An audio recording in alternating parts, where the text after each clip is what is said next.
తమిళనాడు ఎన్నికల ఫలితాల్లో విజయ్ నేతృత్వంలోని టీవీకే 108 సీట్లతో సింగిల్ లార్జెస్ట్ పార్టీగా నిలిచి మ్యాజిక్ ఫిగర్కు 10 సీట్ల దూరంలో ఆగిపోయిన తర్వాత విజయ్ చాలా జెన్యూన్గా తన ప్రభుత్వం ఏర్పాటు చేయడానికి మద్దతు సేకరించుకుంటూ ముందుకు వెళ్తూ ఉండడాన్ని మనం ఖచ్చితంగా అప్రిషియేట్ చేయాలి.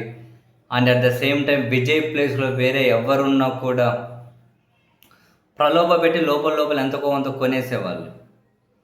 కొనేసి ఇప్పటికీ ముఖ్యమంత్రిగా ప్రమాణ స్వీకారం కూడా చేసేవాళ్ళు. ఎన్నికల్లో ఓట్లడడం కోసము డబ్బు పంచలే. ఇప్పుడు 10 సీట్ల దూరంలో ఆగిపోయిన తర్వాత కూడా ఎందుకు కాంగ్రెస్ పార్టీ మద్దతు ఇస్తామన్న తర్వాత కూడా 5 సీట్లు తక్కువై 5 రోజుల నుంచి 4 రోజుల నుంచి ఇబ్బంది పడుతూ ఉన్నారు. చివరికి వేరే వాళ్ళు ప్రభుత్వం ఏర్పాటు చేసి ఆ ప్రయత్నాలు కూడా చేశారు. జాతీయ మీడియాలో కానీ కథనాలు చూసాం. కేవలం 5 సీట్ల దూరంలో ఆగిన తర్వాత కూడా పైగా ఇప్పుడు చిన్న చితక పార్టీలు సిపిఐ సిపిఎం 2 అండ్ ఇంకో విసికే పార్టీ అనేది ఒకటి,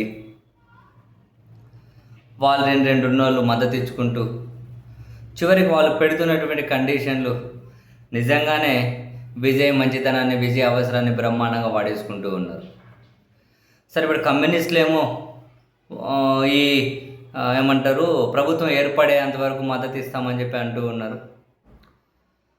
మళ్ళీ ఆ పార్టీ అయితే ఇంకొకటి తిరుమావళవ నేతృత్వంలోని ఆ బీసీకే పార్టీనా ఆ పార్టీ ఏకంగా ఇప్పుడు విజయ్ రాజీనామాతో ఒకటైతే రాజీనామా చేయాలి, తిరుచి ఈస్ట్ నుంచి రాజీనామా చేస్తారట. అది ఖాళీ అయితే ఆయన రాజీనామా చేసిన దగ్గర వాళ్ళ పార్టీ పోటీ చేయడం అనేది ఒక ధర్మం కూడా.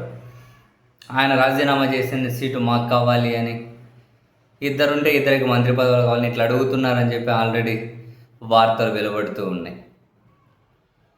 ఆయన అవసరం ఉందనో లేకపోతే ప్రలోభ పెట్టి వేరే వాళ్ళైతే ఎప్పుడూ కొనిపడేసు, ఆ ప్రయత్నమే చేయట్లే. ఒక్క మాట ఒకరి మీద విమర్శ కూడా చేయట్లే. అందరూ కండిషన్లు పెట్టేస్తూ ఉన్నారు. కమ్యూనిస్టులు ఒక కండిషన్, ఈ పార్టీ ఒక కండిషన్, కాంగ్రెస్ ఒక కండిషన్, ప్రభుత్వంగా ఏర్పాటు కాకముందే.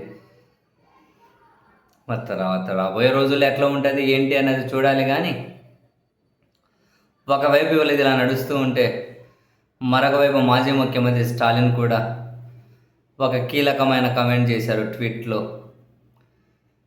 తమిళనాడులో ప్రభుత్వం రద్దయిపోయింది, కొత్త ప్రభుత్వం ఏర్పాటు జరగాలి, గవర్నర్ ఇంకా ఆలస్యం చేయడం కరెక్ట్ కాదు, అది ప్రజాస్వామ్యాన్ని అవమానించడమే కాదు తమిళనాడు ప్రజలను కూడా అవమానించడం.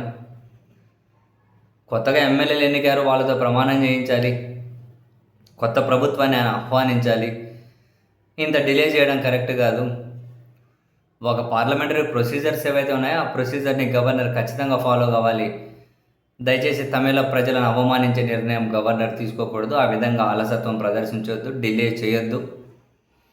మేము ఎక్కడే కనుక ప్రభుత్వాన్ని ఏర్పాటు చేయడం కోసం కానీ లేక నీకు ఎక్కడైనా వేలు కాలు పెట్టడం మేము అవన్నీ చేయలేదు, ప్రజల తీర్పును గౌరవించాల్సిందే, సో కొత్త ప్రభుత్వాన్ని ఆహ్వానించాల్సిందే అని స్టాలిన్ కూడా ట్వీట్ చేశారు.